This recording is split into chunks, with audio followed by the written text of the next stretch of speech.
Salam, salam damai sejahtera untuk kita semua pada hari ini.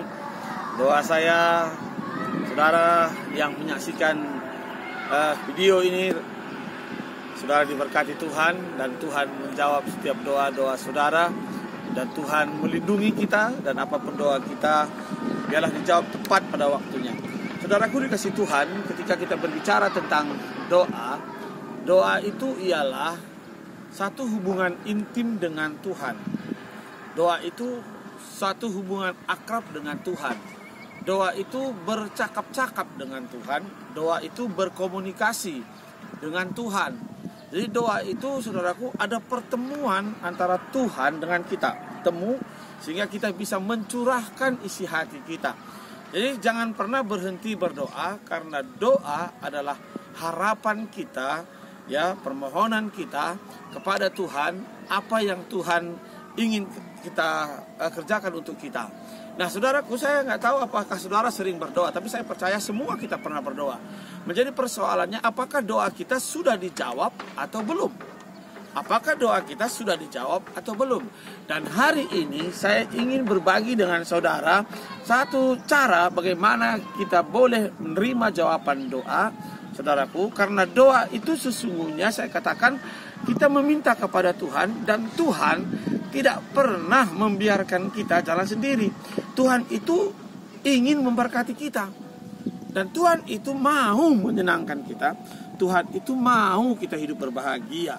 Hanya kadang-kadang kita yang menjauh dari Tuhan, sehingga kita, saudaraku, tidak mendapatkan apa-apa. Dan sering juga mungkin kita berdoa, saudara, dan kita berdoa bukan untuk kemuliaan nama Tuhan, tetapi hanya memuaskan nafsu kita, memuaskan keinginan daging kita, sehingga Tuhan tidak menjawab kita.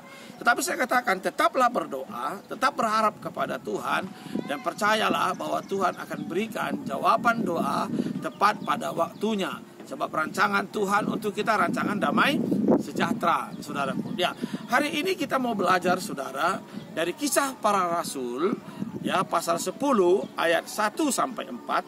Saya ulangi, Kisah Para Rasul, saudaraku, pasal 10 ayat 1 sampai ayat yang keempat. Saudara boleh buka Alkitab saudara, Kisah Rasul pasal 10 ayat 1 sampai 4. Di sana kita bisa belajar dari seorang Kornelius.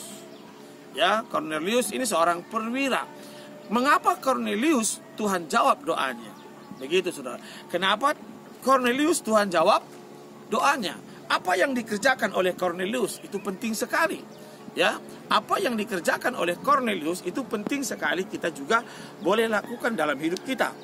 Ya, ada 4 hal yang dilakukan oleh Kornelius, saudara.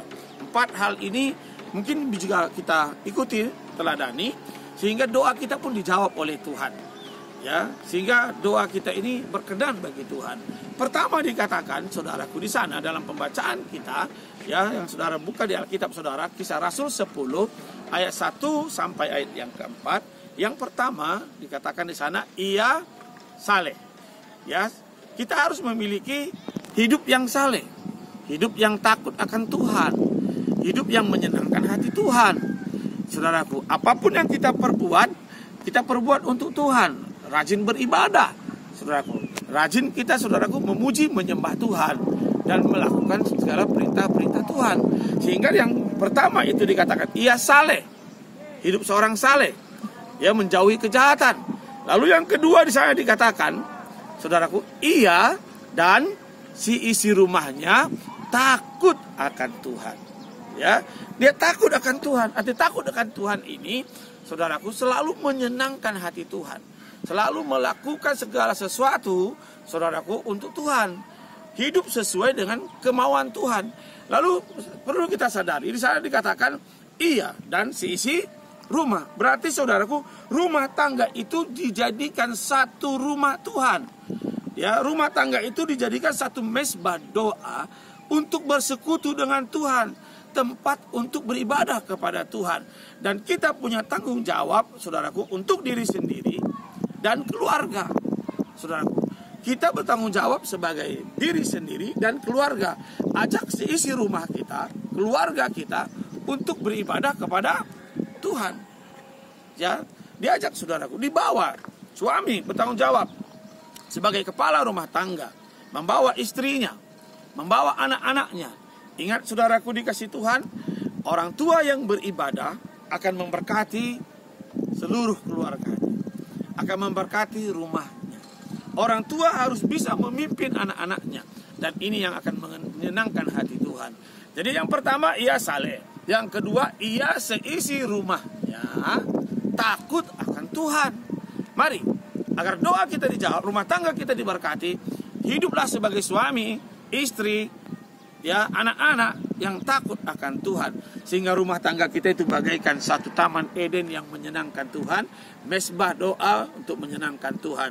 Lalu saudaraku dikasih Tuhan, yang ketiga ini juga penting. Saudaraku, yang dilakukan oleh Cornelius. Cornelius itu suka memberi sedekah. Cornelius itu saudaraku dengan keluarganya, saudaraku suka berbagi kasih. Saudara, apakah saudara juga suka berbagi kasih? Kita harus berbagi kasih, suka memberi, saudaraku. Ketika kita sanggup melakukannya, lakukan. Firman Tuhan katakan ketika kita tahu berbuat baik dan ketika kita tidak melakukannya, maka saudaraku sesungguhnya kita itu sudah berdosa. Jadi saudaraku, yang ketiga yang dilakukan tadi adalah ia suka memberi sedekah. Ia suka melakukan yang namanya kebaikan-kebaikan. Ia suka melakukan yang namanya pemberian kasih, mengasihi, saudaraku. Saudaraku dikasih Tuhan, ketika kita ingin menerima, belajarlah memberi. Orang yang memberi akan diberi. Haleluya. Ya, orang yang memberi akan diberi. Jadi belajar memberi, saudaraku dikasih Tuhan. Memberi itu jangan mengharapkan imbalan. Memberi itu jangan saudaraku dikasih Tuhan agar nama kita terpuji. Tidak. Kita memberi biar nama Tuhan dipermuliakan. Kita memberi supaya nama Tuhan saudaraku ditinggikan. Kita memberi saudaraku karena Tuhan sudah memberikan terlebih dahulu untuk kita. Dan segala sesuatu yang kita punya itu hanya titipan. Kita hanya saluran saja, saudaraku dikasih Tuhan. Kita hanya saluran saja. Yang keempat, ini yang penting, saudaraku, ia senantiasa berdoa. Ya, yang keempat, ia senantiasa berdoa. Apakah saudara sudah berdoa? Ya, apakah saudara berdoa dengan sungguh-sungguh? Banyak orang berdoa, tapi berdoa saudaraku dikasih Tuhan hanya rutinitas, hanya sebagai kebiasaan. Tapi saya katakan hari ini mari berdoa dengan segenap hati. Hargai doa saudara, saudaraku. Hargai doa saudara, hargai perjumpaan saudara dengan Tuhan. Hargai waktu saudara dengan Tuhan dan pergunakan kesempatan untuk berdoa. Saudara. Jadi 4 hal ini yang dilakukan oleh Cornelius sehingga ia bisa membuka pintu sorga dan mencurahkan. Tuhan mencurahkannya untuknya. Pertama, ia hidup saleh. Mari miliki hidup saleh. Kedua, ia dan seisi rumahnya takut akan Tuhan. Yang ketiga, saudaraku dikasih Tuhan, ya, ia suka memberi. Saudara. Ya, yang keempat, ia senantiasa berdoa. Senantiasa berdoa, tidak jenuh, tidak bosan, tidak patah semangat. Saudaraku, dia terus minta, berdoa, mengucap syukur, memuji Tuhan, menyembah Tuhan, terus menerus, saudaraku.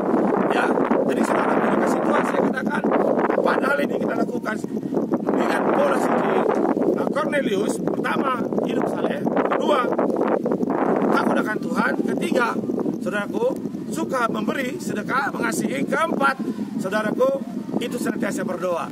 Maka saya katakan saudaraku dikasih Tuhan, doa kita juga pasti akan jawab oleh Tuhan. Tuhan Yesus memberkati, percaya saja mujizat pasti terjadi. Apapun persoalan saudara, maka saya katakan